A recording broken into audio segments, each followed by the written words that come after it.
بندہ نواز کس بات سے خوش ہوتے ہیں؟ عزیزان گرامی قدر، بندہ نواز کی خوشی رسول اللہ علیہ السلام کے ذکر میں ہے۔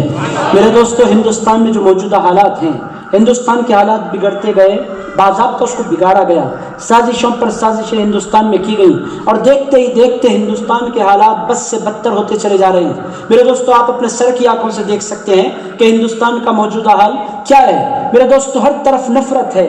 اس زمین کو، جس زمین کو حضرت غریب نواز نے محبتوں کے پھول دے کر سینچا، اور عزیزان گرامی قدر جس زمین کو غریب نواز نے محبتوں کی فضا سے معطر فرمایا، عزیز دوستو، اس زمین کو نہ جانے کس کی نظر لگ گئی۔ آج 4-5 سال سے کوئی نہ کوئی ایسا موضوع اٹھتا ہے جس کی وجہ سے نفرت پیدا ہونے لگتی ہے۔ ٹی وی چینلز آپ کھول کر بیٹھیں، میرے دوستو، ٹی وی چینلز کا مقصد یہ ہوتا ہے کہ وہ پولیٹیکل عنوانات پر باتیں کریں، مگر آپ ٹی وی کھول کر دیکھیں تو 24 گھنٹے بس ایک ہی عنوان ہے جس پر باتیں کی جا رہی ہیں۔ وہ عنوان کیا ہے؟ اسلام کو کیسے بدنام کیا جائے، اسلام کو کیسے یہ بتلایا جائے کہ یہ غلط دین ہے، اس کے اندر غلط افکار ہیں۔ کبھی مسلمانوں کے حجاب کو موضوع بنایا جاتا ہے، کبھی مسلمانوں کی اذانوں کو عنوان بنایا جاتا ہے، کبھی NRC کے مسائل اٹھائے جاتے ہیں، کبھی مسلمانوں کو ہندوستان سے نکالنے کی پلاننگز کی جاتی ہیں۔ عزیزان گرامی قدر، سمجھ میں نہیں آتا کہ ہندوستان کو ہو کیا رہا ہے، کہاں جا رہا ہے ہندوستان۔ مگر یہ بڑھتے بڑھتے بات کہاں تک آئی؟ چند دنوں قبل ایک بدبخت عورت نے رسول اللہ علیہ السلام کی شان میں بے ادبی کی۔ ان لوگوں نے سمجھا مسلمان ہر موضوع کو سن لیتے ہیں، لائٹ لے لیتے ہیں۔ بابری مسجد گئی ان کے ہاتھوں سے، یہ خاموش رہے۔ حجاب کا مسئلہ اٹھا، یہ خاموش رہے۔ NRC کے مسائل آئے، یہ خاموش رہے۔ ان لوگوں نے سوچا کہ اب یہ رسول اللہ کے خلاف بولو، تب بھی خاموش رہیں گے۔ مگر میرے دوستو، جو ہی رسول اللہ پر بات آئی، 4-5 دن کے اندر پوری دنیا کو مسلمانوں نے شیک کر کے بتلا دیا، اور مسلمانوں نے کہا کہ ہم سب کچھ برداشت کر سکتے ہیں، اپنے سرکار کی بے ادبی برداشت نہیں کر سکتے۔ عزیزان گرامی قدر، آپ دیکھیں گے کہ صرف ہندوستان میں نہیں، اب وہ نعرہ میں سناؤں تو گڑبڑ ہو جائے گی، چونکہ ریکارڈنگز وغیرہ سب کچھ چل رہا ہے۔ عربی کا میں آپ کو نعرہ سنا دیتا، ورنہ وہ نعرہ کیا؟ الا رسول اللہ، رسول اللہ کے بارے میں خبردار ہو جاؤ۔ یہ نعرہ لگایا عرب دنیا نے، اور میرے دوستوں، صرف نعرہ نہیں لگایا، ان لوگوں نے جو کچھ ان سے بن سکتا تھا وہ کر دکھایا، اور دنیا کو یہ پیغام دیا کہ لوگوں، مسلمان ہر مسئلے میں حکمت کا مظاہرہ کر سکتے ہیں، مسلمان ہر مسئلے میں صبر کا مظاہرہ کر سکتے ہیں، مسلمان ہر مسئلے میں پیشنس کا مظاہرہ کر سکتے ہیں۔ مگر جب بات رسول اللہ کی آئے گی، پھر مسلمان بھول جائیں گے کہ ہم کون ہیں، پھر وہ بتائیں گے کہ ان کو کرنا کیا ہے۔ عزیز دوستو، یہ ہو رہا ہے، یہ ہونا چاہیے، یہ ایمان کا تقاضا ہے، اور مسلمانوں نے یہ سیکھا کہاں سے ہے؟ میرے دوستو، قرآن اگر آپ پڑھیں، قرآن کا مزاج یہی ہے۔ میں آپ کی خدمت میں 2-4 مثالیں بہت تیزی سے عرض کرتا ہوں، سنیں گے نا آپ حضرات انشاءاللہ، بعد پھر باتوں کو سمیٹ لیتا ہوں۔ میرے دوستو، میرا مزاج یہ نہیں ہے کہ میں زبردستی کے بولتا رہوں، میں ہمیشہ لوگوں کے چہرے دیکھتا ہوں پھر بولتا ہوں۔ اگر ایک بندہ بھی اونگتا ہوا نظر آ جائے تو پھر میرا تقریر کا موڈ ختم ہو گیا۔ میرا مزاج یہ ایسا ہے، میں اس وقت تک بولتا ہوں جب تک لوگ انجوائے کریں اور سنیں، جب سننا نہیں چاہتے تو میں سنانا بھی نہیں چاہتا۔ 2-4 باتیں بہت تیزی سے عرض کرتا ہوں۔ اللہ تعالیٰ نے اپنے حبیب کو بنایا کیسے؟ میرے دوستو، اگر آپ قرآن کے قاری بنے تو دیکھیں گے کہ پیغمبروں پر اعتراض ہر زمانے میں ہوا، مگر طریقہ کیا ہے؟ پیغمبر پر اعتراض ہوتا تو جواب خود پیغمبروں کی زبان سے دلوایا جاتا۔ میں بطور مثال قرآن کی 1-2 مثالیں آپ کی خدمت میں عرض کرتا ہوں۔ حضرت نوح علیہ السلام کا ذکر قرآن مجید کے 8ویں پارے میں ملتا ہے۔ حضرت نوح علیہ السلام کو ان کی قوم نے کہا، قال الملأ من قومه انا لنراك في ضلال مبين۔ ان کی قوم نے کہا، اے نوح علیہ السلام، ہم آپ کو کھلی گمراہی میں دیکھ رہے ہیں۔ عزیزان گرامی قد، حضرت نوح علیہ السلام کو ان کی قوم نے گمراہ کہا، حضرت نوح کو کہا، تو حضرت نوح علیہ السلام نے جواب میں کہا، قال یا قوم لیس بی ضلالہ ولکنی رسول من رب العالمین۔ ارشاد فرمائے، لوگوں، میں گمراہ نہیں ہوں، میرے پاس کوئی گمراہی نہیں پائی جاتی، بلکہ میں تو تمام عالموں کے رب کا رسول بنا کر دنیا میں بھیجا گیا ہوں۔ اپنا ڈیفنس حضرت نوح علیہ السلام نے خود فرمایا۔ میرے دوستو، اسی طرح حضرت وَإِلَىٰ عَادٍ أَخَاهُمْ هُودًا، حضرت ہود کے تعلق سے ان کی قوم نے کہا، کیا کہا؟ حضرت ہود سے ان کی قوم نے کہا، یا قوم اِنَّا لَنَرَاكَ فِي سَفَاهَةٍ وَإِنَّا لَنَظُنُّكَ مِنَ الْكَاذِبِينَ۔ ان کی قوم نے ان سے کہا، ہم آپ کو نعوذ باللہ بیوقوفی ہم آپ کے اندر پا رہے ہیں، اور آپ کے اندر یہ عقل مندی ہم نہیں پاتے۔ حضرت ہود علیہ السلام نے جواب میں ارشاد فرمایا، یا قوم لیس بی سفاہہ